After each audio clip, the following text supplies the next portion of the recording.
taking dictation is a basic secretarial skill. I understand, but specifically, what's involved? I mean, when you teach this course, what things do you emphasize? Watch Joan Carroll. She'll demonstrate. That buzzer tells her that her boss is ready to dictate. She keeps her shorthand pad and the two pens close at hand. The pad is open to a fresh page already dated. She gets her pad and pens, and a second notebook, just in case. Mr. Kiefer knows that Joan will be ready to take his dictation without delay.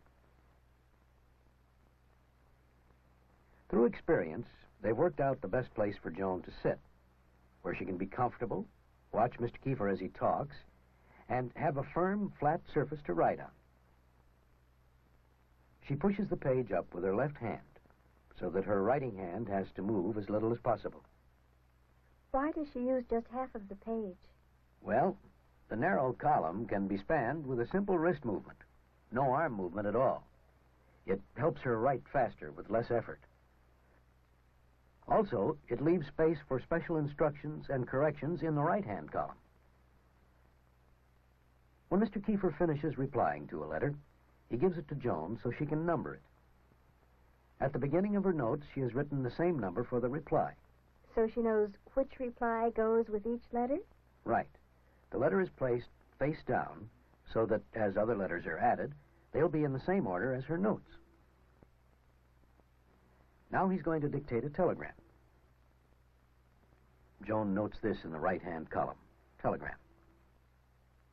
Using the right-hand column for special instructions makes it easier for Joan to find the instructions later when she transcribes her notes. Does an executive always give instructions at the beginning of a letter? Mr. Kiefer usually does. This is something he and Joan have worked out. This next letter, Mr. Kiefer wants sent special delivery.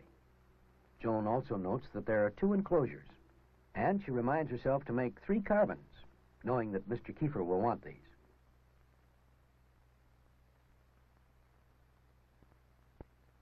He doesn't have very good dictating form, does he?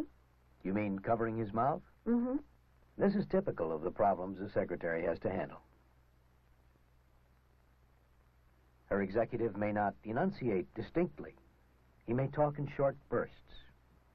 He may not always face her when he talks. His mind is on what he's saying, not on how he says it. Can't a secretary ask her boss to speak more distinctly? If she absolutely has to get the dictation, okay. And then she should do it with tact.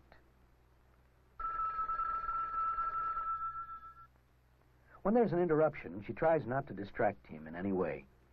She uses this time to put in punctuation, check over her outlines, and read through her notes.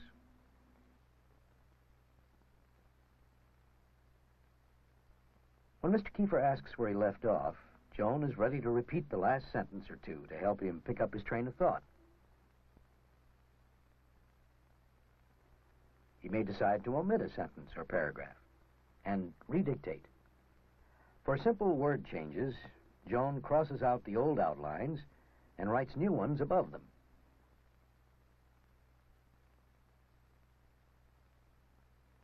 For longer changes, she indicates the spot with a capital letter, then uses the right-hand column to put in the correction.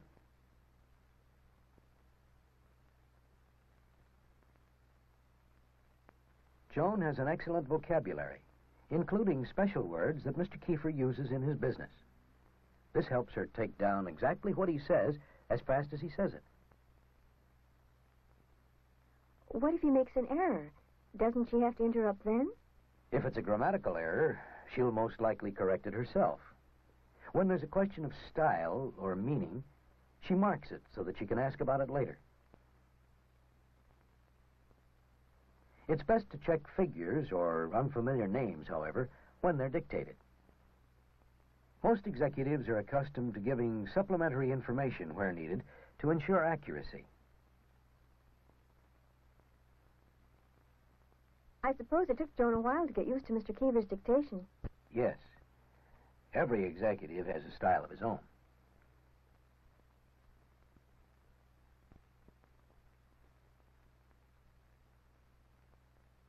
Now Joan's come to the end of her book.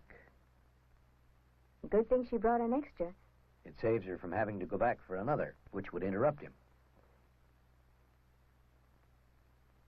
Once the last letter has been dictated, Joan raises any questions she may have regarding the dictation or anything else that may have been omitted or overlooked by her executive. This is also a time to discuss appointments, phone calls, meetings, and other work for the day. Once the dictation session is over, Joan picks up all of her supplies, along with the enclosures and letters she needs for transcribing.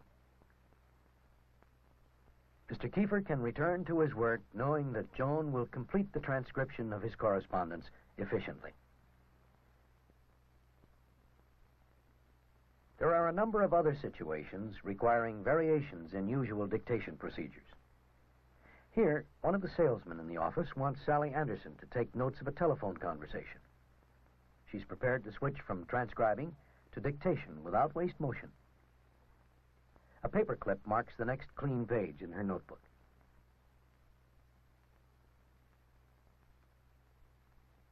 The salesman probably won't want a word-for-word transcription of the conversation, just a general record.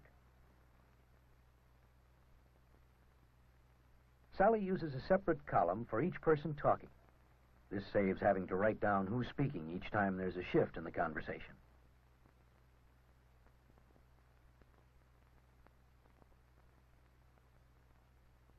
Seems like a telephone conversation would be hard to follow. Well, Sally knows she can ask either speaker to repeat something she doesn't understand. Isn't it bad manners to interrupt? Not on the telephone. On the contrary, people expect interruptions because of the difficulty of following this kind of conversation. Sally will send a copy of the transcript to both parties.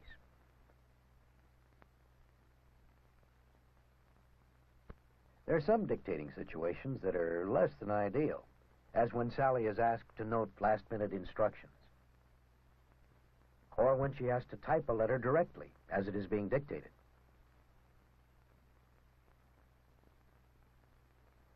Another circumstance, more familiar to the executive secretary, is a business meeting where she's required to take notes.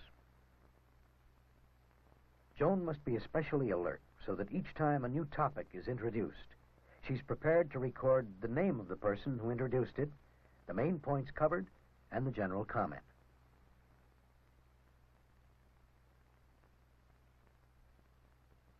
Specific resolutions are taken down word for word.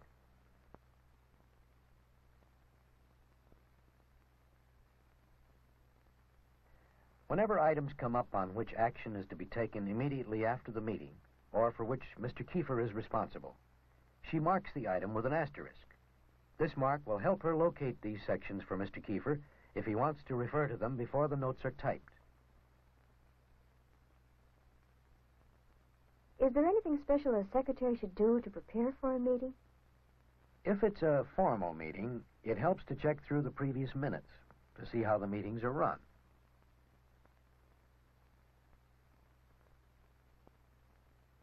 Formal meetings may have a prepared agenda, which the secretary can use to organize her notes in advance.